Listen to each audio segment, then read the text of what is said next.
is where we are this morning. Let's pray together. Our Holy Father, we're so thankful for this another Lord's Day. We're thankful for the blessings of the past week. We're thankful, Holy Father, for the temperatures that have cooled. We're thankful for the rain that we've received and the promise of more. Thankful for the physical blessings, Holy Father, that we've had in abundance. But more importantly, we're thankful for the relationship that we've enjoyed this past week. The fellowship we have with you, Holy Father, that's available because of what Jesus has done, that gives us access to your grace, your mercy, the forgiveness of sins. Thank you for that, Holy Father. Thank you for your word, for the things that are revealed in it, even things like we would study this morning, Holy Father, that we might find challenging in regards to the read. But as we read these things more and more, we see purpose and we see lessons, Holy Father, that we can even today appreciate, and lessons that can help us. Thank you, Holy Father, for your help throughout our days. We pray your blessings upon all our efforts today. In Jesus' name, amen. David is dead. Solomon, his son, reigns in his stead. And based upon his request, God has blessed him with a hearing heart. He's blessed him with wisdom that has already been on display and shown to a certain sector of his nation. And no doubt his wisdom and his understanding, his reputation is spreading.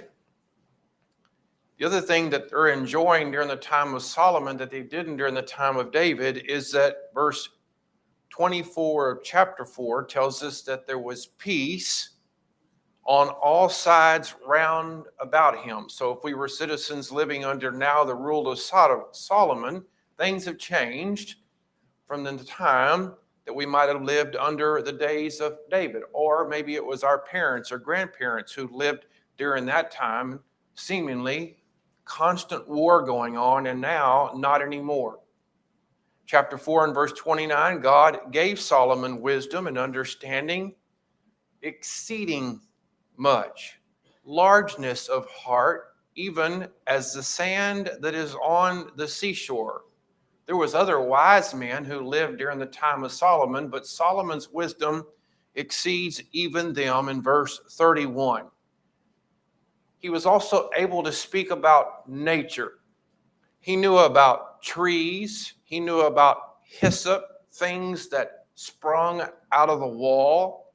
If you want to know something about animals, beasts, birds, the creeping things like crickets and roaches and mosquitoes and things like that, you went to Solomon. And if you want to know things about the fish of the seas, he could tell you about those things as well. People came to hear Solomon's wisdom from all over. Verse 34. There was a man by the name of Hiram who was king of Tyre. And he had had a relationship. He had had a friendship. He had great love for his father David. He hears that Solomon, verse 1, has been anointed king in the room of his father, and that pleases him.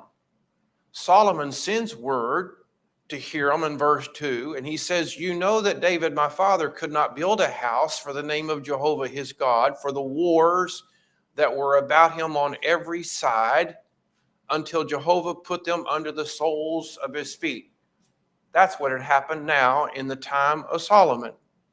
"But now Jehovah my God hath given me rest on every side." And now verse 5, "I purpose to build a house for the name of Jehovah my God, as Jehovah spake unto David my father, saying, Your son, whom I will set upon your throne in your room, he will build a house for my name.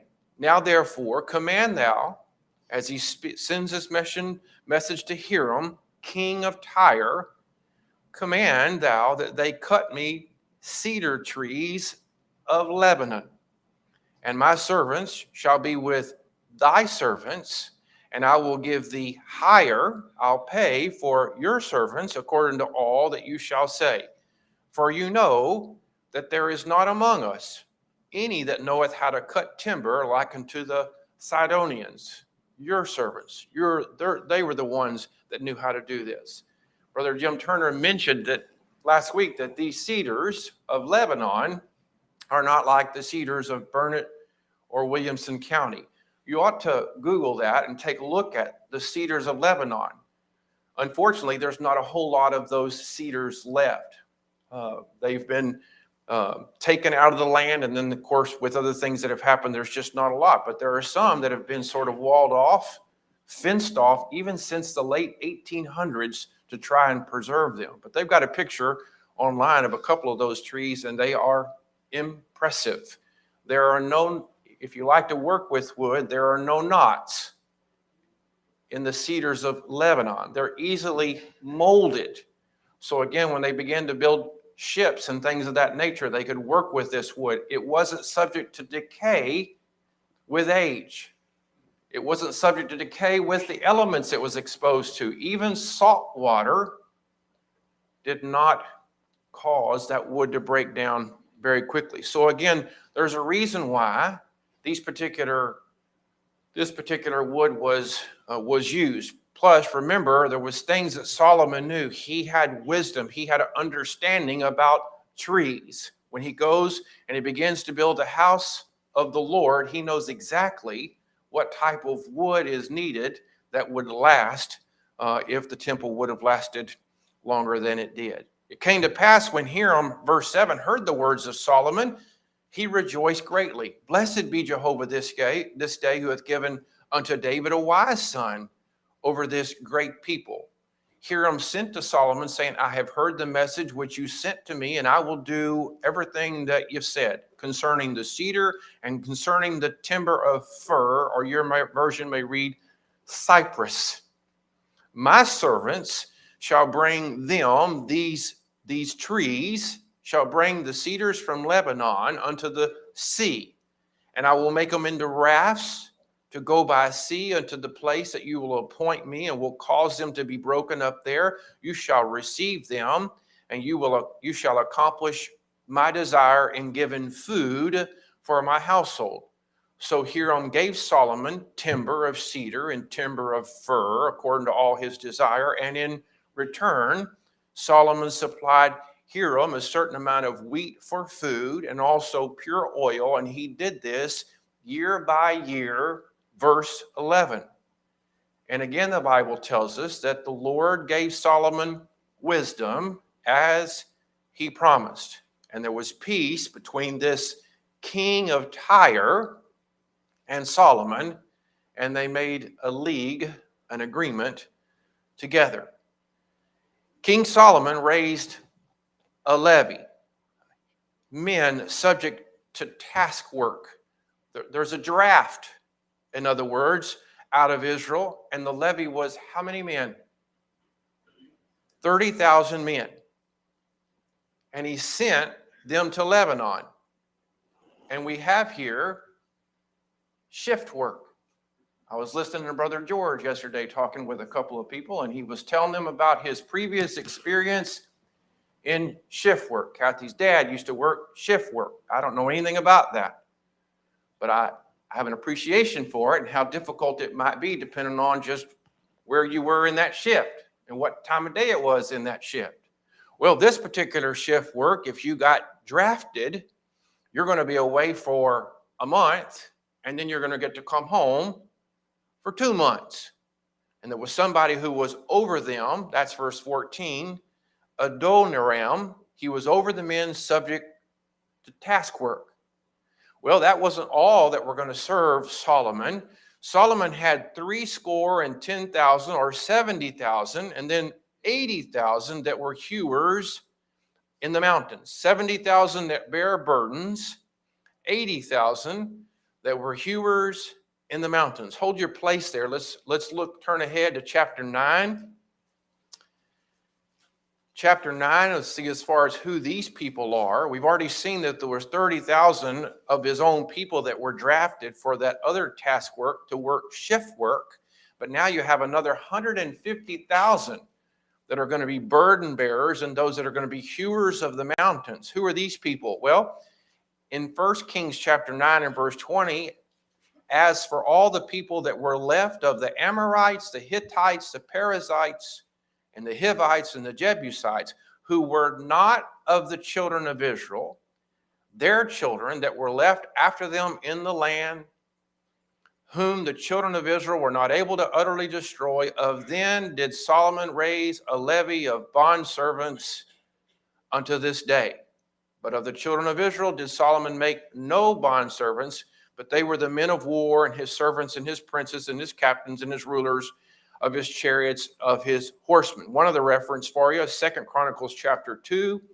2 Chronicles 2 in reference to this 150,000 men separate from the 30,000 that were drafted. 2 Chronicles chapter 2 and verse 17, and Solomon numbered all the sojourners that were in the land of Israel after the numbering wherewith David his father had numbered them, and there were found 150,000 and 3,600. And he set 70,000 of them to bear burdens, and 80,000 of them were hewers of the mountains. And then, of course, you have 3,600 who were overseers. So again, that gives us a little bit better insight in regards to the workforce. Yes, some of the workforce came from Israel, but a lot of this workforce were people who were already serving Israel to some extent, leftovers, people who were not driven out, or children born to those particular families.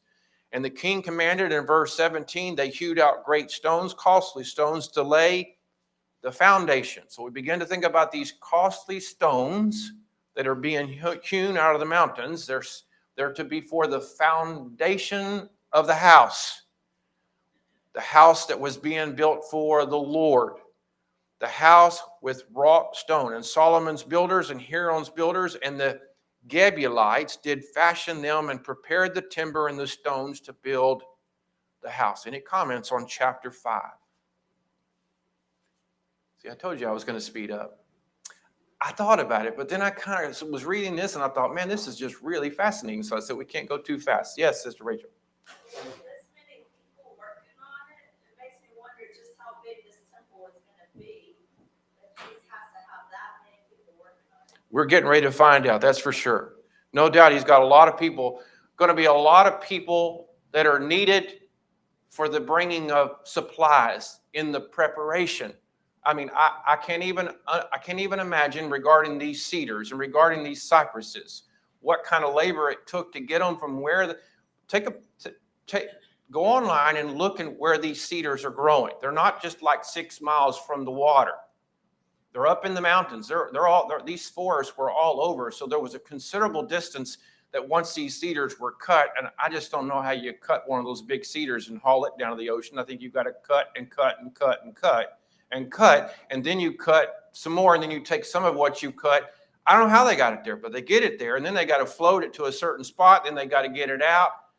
And then you have these stones that are, we're even going to be given dimensions on some of these stones. So you have all that's going to happen, preparation that's going to be made, because at some point in time in Solomon's reign, we're getting ready to find out, they're going to lay a foundation.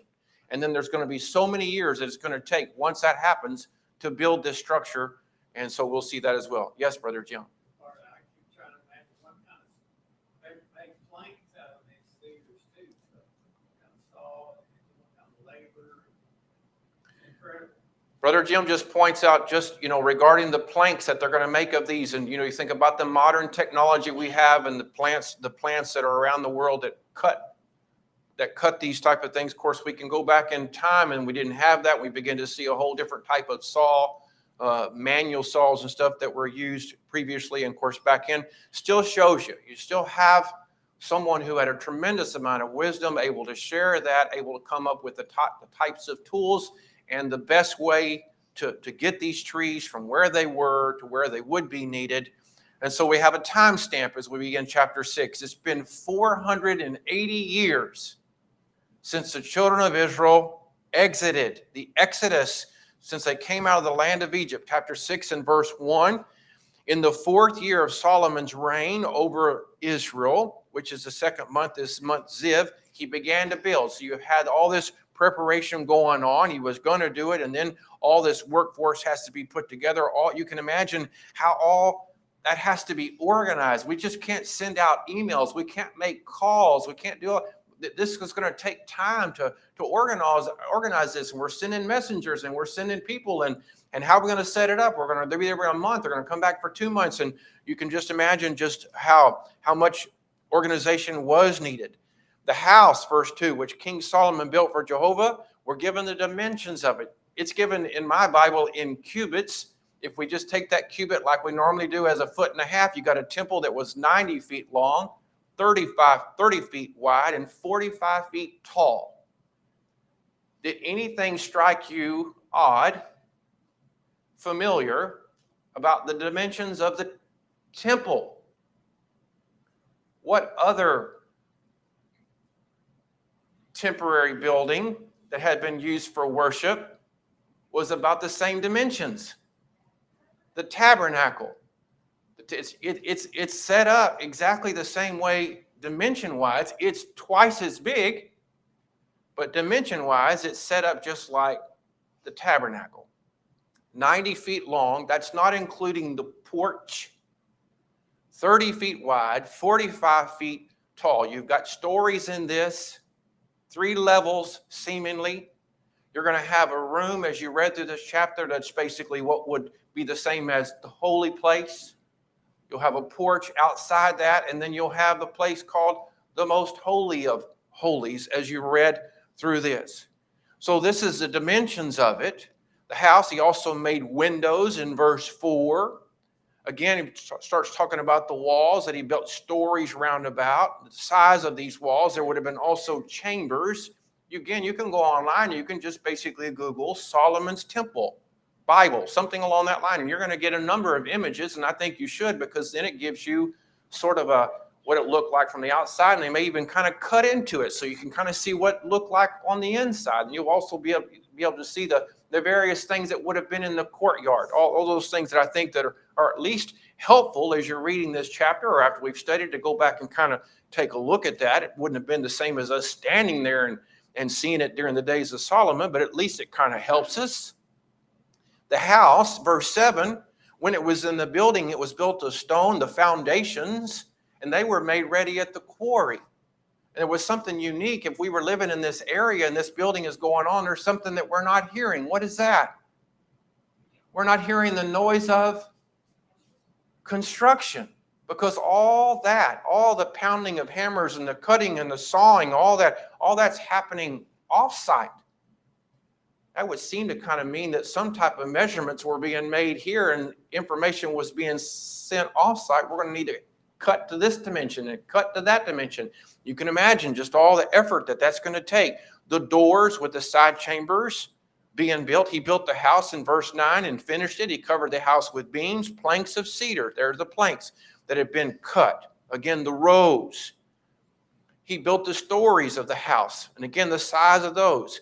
The word, again, comes to Solomon by the Lord in verse 11. It's almost as though the Lord checks in with Solomon. Here's a reminder, something we've talked about before concerning this house which you are building. So he's in the process of doing it. This wasn't the same message that came to Solomon earlier before it all started. This is during the building process.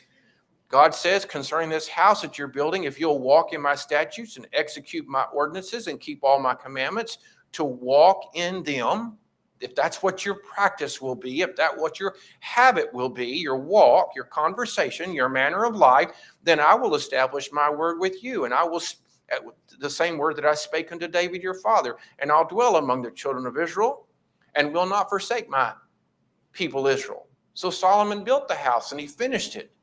He built the walls of the house. This is in the outer part. This would be in the holy place. The walls within the house, these were boards of cedar. The floors in that outer part of the temple were made of cypress. So you had boards of cedar on the sides, boards of cypress for the floor. This is not the Holy of Holies. This is the holy place where you're going to have things like the table of showbread and the candlestick and the altar of incense. That's that room.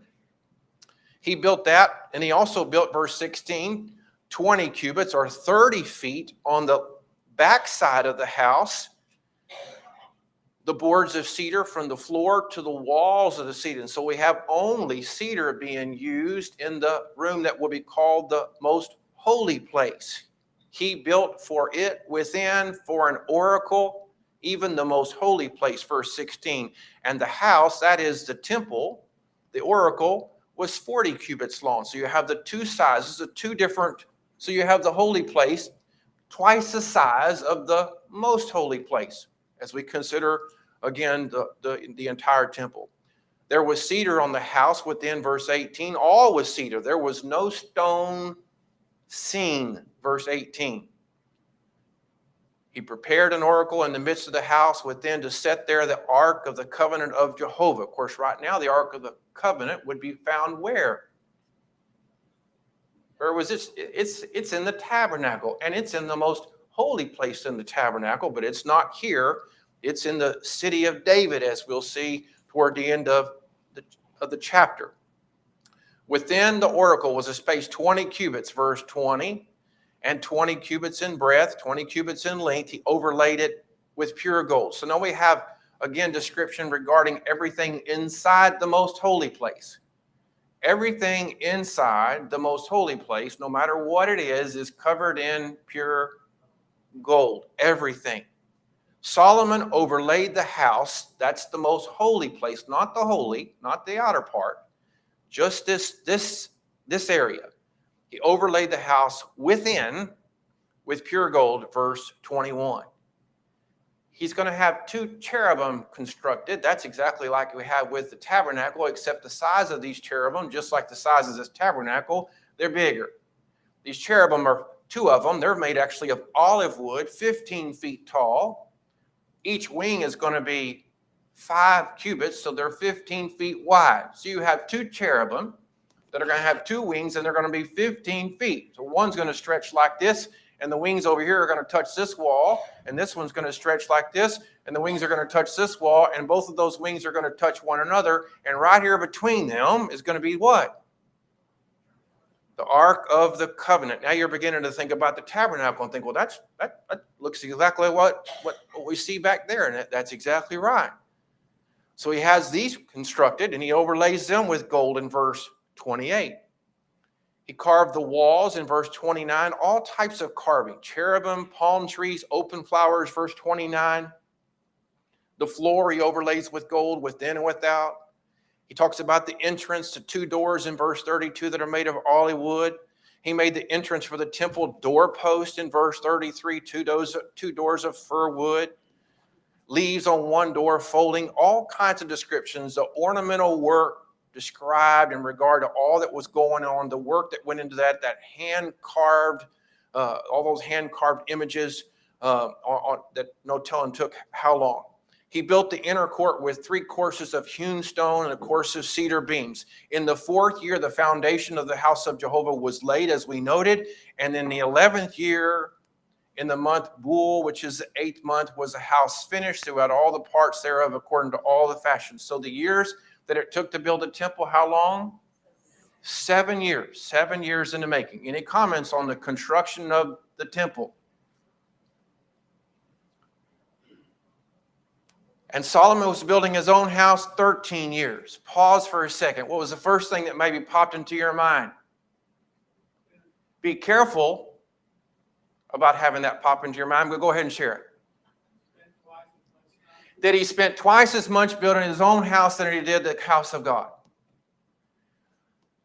I heard that, but I guess it was one morning when I'm not sure what I was doing, but then I started thinking, well, hang on a second, before I'm so hard on Solomon as far as jumping to that conclusion, because the Bible doesn't tell me that that's what happened. Priority-wise, what did he build first? He did build the temple of God first. So if we want to give Solomon some credit, he did think that was the most important thing to be constructed first. You think, well, maybe these things were being built at the same time. No. If you have your Bibles, you turn over to 2 Chronicles chapter 8. We'll just look at one verse there. 2 Chronicles chapter 8 and verse 1. You may want to keep as a reference if you don't have it already. 2 Chronicles 8 and 1. It came to pass at the end of 20 years, wherein Solomon had built the house of Jehovah and his own house. So that kind of gives us some idea. 7 years first to build the temple. He got through building the temple, then he began to construct his own house. 13 years in the making. Size-wise, his house is bigger, but it's not just where he lives. It's not just his house, as we'll note in a moment. It's going to also have a purpose regarding the position he has as king or judge of the land. So there's some construction to that part. I thought about the number of people that it took to build the temple, and I don't see any kind of further indication as far as how many people were subject to building his house. So again, if I concluded, well, it sounds like he just thought his house was more important than the temple of God. Well, what if he just didn't use as many people? What if he didn't have access to 150,000 people anymore, or whatever it may? There could have been a number of reasons. I don't know. I don't know why it took 13 years to build his house. I can't tell you that. But I'm going to be careful, because for me to conclude as I could, I'm not saying you did. For me to conclude that basically that he thought his house was twice as important as the temple of Jehovah, that's why he took 13, it's not a good way to conclude, because that's just supposed. That's just my own opinion, right? Any thoughts on that before we move on? I did notice it's twice as big. It is bigger. There's no doubt it's bigger. As far as detailed work, you're not going to read about near the type of investment,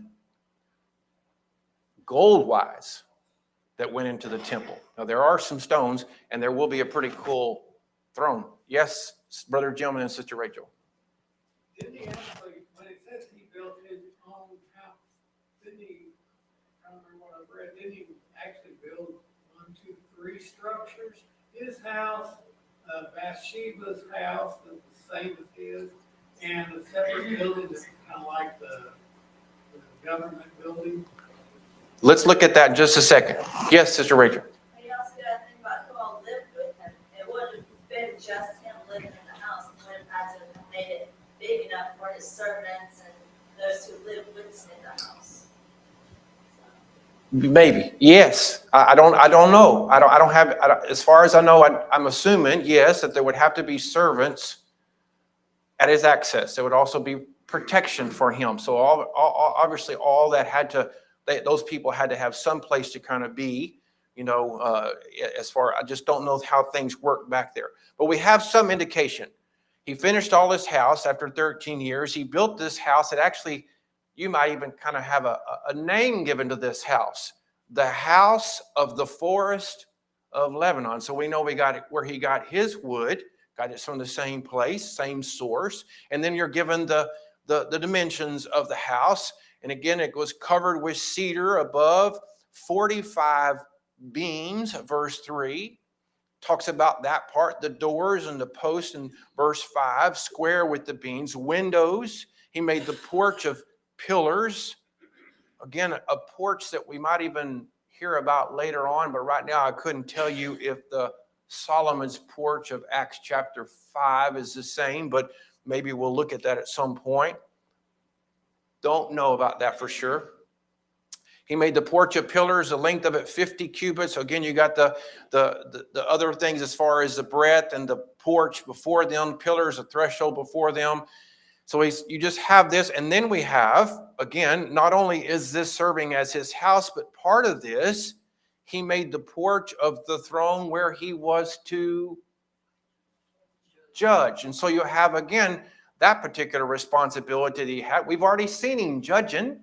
Did he not already judge previously when 2 women came to him and he had to make a judgment? He had to use that wisdom to show which one of those women that child was. So he's got to have a place, because matters that are going on in the kingdom are going to be constantly being brought to him. So some part of this house is where he lives. Some part of this house may be where his servants or other people actually live as well. I'm not sure, but he lived there for sure. And some part of this house, as far as the size is concerned, is a place where he can judge the people. So again, he kind of got to work from home too, remotely, we might say. And then not only that, so you got that, he also made a house for Pharaoh's daughter. Again, at this point in time, we're just told about her, who Solomon had taken to wife, like unto this. So again, you have this part that again seemingly took 13 years. Anything else on that? Well, there's further information given us about his house. Some of the costly stones, some of the hewn stones, according to measure. See what we mentioned earlier? This wasn't just, well, what size do you got? It's like, this is the size I'm going to have that cut. I need it cut on this side, and I need it cut on that side. Sawed with saws within and without. Can't imagine. Even from the foundation unto the coping. This is talking about his house. We'll flip back to the house of the Lord, the temple, in a moment. Not yet. And so on the outside unto the great court, the foundation was of costly stones, great stones. How great were some of these stones? 15 feet were some of these stones to be cut within and without, both sides. Again, above, not only on the foundation, but the Bible says above were costly stones, even hewn stones, according to measure, and cedar wood. And the great court round about had 3 courses of hewn stone, a course of cedar beams, like unto the inner court, like. See, this is like, but this is talking about Solomon's house, like as the inner court of the house of Jehovah and the porch of the house. Any comments on Solomon's house, the place where he judged, and also the house that was built for this woman he had married from Egypt? Yes, sir. From a construction standpoint, Yes, sir. all that was done by hand and engineering, man's raw ability to move those stones and those huge timbers without motorized equipment that we have today. It just goes without saying. You just got, I mean, I just don't know how to do that, much of that kind of stuff. I know people who do, and I'm more than happy to help, let them come help me, and I'll be the grunt man. I'm happy to do that. You want me to carry stuff for you? You want me to hold stuff for you? I'm more than happy to do that. I just need someone who knows kind of how to do it, you know.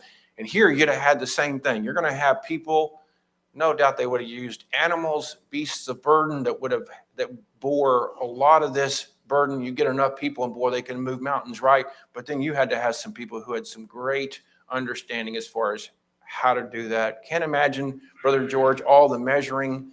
I just can't imagine. Yes. You have to remember too that the children of Israel before, when they came out of Egypt, Pharaoh's built the pyramids and everything, and they did it on the backs of the Jews. That's right. They made bricks, and they understood some of this construction stuff. That goes back to just the innate knowledge that man had, that God gave man to be able to learn and understand and figure some things out. There was just things that Adam just understood because he just was blessed with that by God. And we understand some of those things to a certain extent. We sometimes even think about having common sense, and we make jokes about that because we'd say some have and some don't. Again, it takes all types to make this world go around or whatever. So there's a certain knowledge. But yes, you've had the children of Israel who've already been subjected to labor, and also they would have probably gotten smart about that when they were building all that stuff for Pharaoh, which is a reason why he regretted letting them go and probably chased them, because he needed his labor force back.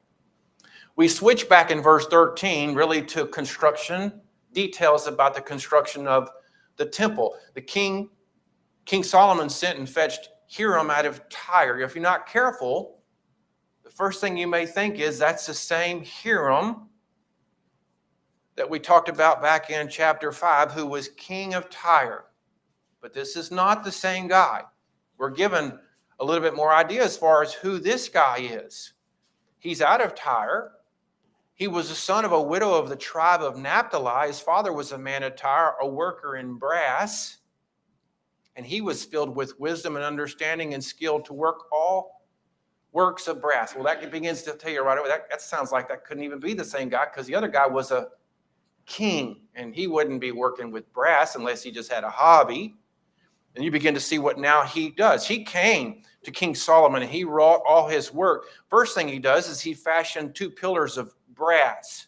These are pretty good sized pillars. These are going to be the pillars that are outside on the porch of the temple.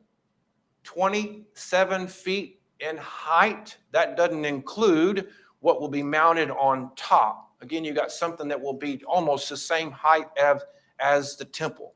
But you have these 2, again, pillars that are constructed, and you're given details about that. The 2 capitals in verse 16 that are mounted on tops of the pillars, and those being 7.5 feet tall. So you put that 2 together and you see the total height of the pillar and the capital that goes on top of that in verse 16. And then the various ornamental work, the checker work, the pomegranates that'll number in 400, 200 pomegranates that are going to be, again, for each of the pillars. He made, again, the pillars, and there were 2 rows, goes on to details about that. Verse 19, the capitals. He talks about the set up the pillars in verse 21, and he gives them a name. The name of the pillar that was on the right side, Jachin, Jachin. Do you have a meaning on that word? He shall establish. And the name of the other, Boaz. In it is strength. In it is strength. So you'll have Jachin, that particular pillar, that's what it's going to be known as. People would see that. That's the name of it. He shall establish. They'd see the other one on the left side, Boaz. In it is strength. Upon top of the pillars was lily work. So was the work of the pillars finished. And then he makes something that was comparable to the laver. Remember the laver that was in the tabernacle? What was the laver's purpose? Laver. What did it have in it? It had a little bit of water simply for the washing, maybe of the hands of the priests who were serving inside the tabernacle. Well, Solomon decides to take that to a whole other level. In fact, it's big enough that the Bible calls it a sea. One particular note about that, if we think we've figured everything out and we've learned everything about the Bible, I had someone she's a little older than me, I won't say how much, and she noted in her study that she hadn't seen the word sea before here. And so again, maybe if you stood next to it and you looked out over it, there was so much water in there that you just think, man, this is almost as big as a sea here. But you have a molten sea, and it's 10 cubits from brim to brim. So you got a 15-foot container of water, round in compass. Height of it is 7.5 feet, and a line of 30 cubits compassed it roundabout. So that's how far it was around, 45 feet. It's not sitting on the ground. Again, we're going to see under the brim of it roundabout were knops, which did compass it for 10 cubits, compassing the sea roundabout. The knops were in 2 rows, and it stood on 12 oxen. 3 oxen facing north, 3 south, 3 east, and 3 west. And the detail, even the lip, you have the thickness being a handbreadth. So again, the width of your hand, and the brim thereof was like the brim of a cup. So you think about that coffee cup that we all kind of just raised to our lips. No sharp edges there. It's exactly how it's supposed to be before the coffee hits our mouth. Like the flower of a lily. And it held how many baths? 2,000. I began to let my mind get the best of me. I'm thinking about where do they pipe that water in? How often are they having to change that water out? You know, they don't have chlorine. They don't have all these other chemicals that we have to keep water pure today. Yes, sir, Brother Jim. I wanted to add that pillars in this labor are made out of bronze. That's correct. Bronze is a combination of copper and iron, and you get it really hot. So they cast these in a furnace. They knew what coal was, and that's probably what they used to cast it. Then when you got it cast, you could file and shape it and do what you needed to do. That to make those columns, to make this labor, they had to have a huge furnace, a huge casting form to do that. This was a amazing. They did. Brother Jim points out, should have paused there for a second, that again, this guy, we did read it, but then we need to think about everything that he's going to make. This guy, Hiram, out of Tyre, not the king, this guy. His skill is in brass, bronze. And bronze is a combination of copper and iron. And in order to be able to work with it, you got to get it really, really hot. So you begin to think about the size, you begin to think about molds and the things that are going to be needed in order to be able to make all these various things that you're getting ready. The sea, this molten sea that we're talking about right now, again, made of brass. When we talk about the cows, the oxen, brass, all this work is being done, just shows you the skill that was needed. So you have 12 oxen that this bath sits on top of, and it holds 2,000 baths, a tremendous amount of water. And then there's going to be, in addition to that, there's going to be 10 bases of brass. And if you look at a picture, as I've encouraged you to do, you're going to see 5 of these on one side of the temple, and you're going to see 5 on the other side of the temple. And each of these is also going to have a laver on top of that that's going to hold, I believe, 40 baths. So again, there's going to be other containers of brass separate and apart from that particular molten sea of brass that hold water itself. And you can read about the details of those. 27 down through verse 38, you make the 10 lavers. Each one of these lavers are going to sit on top of the 10 bases of brass, verse 27. If you just want to go, well, what's in summation, tell me what Hiram made. Well, that's given for us in verse 40, and I'm thankful for that. So Hiram made the lavers and the shovels and the basins.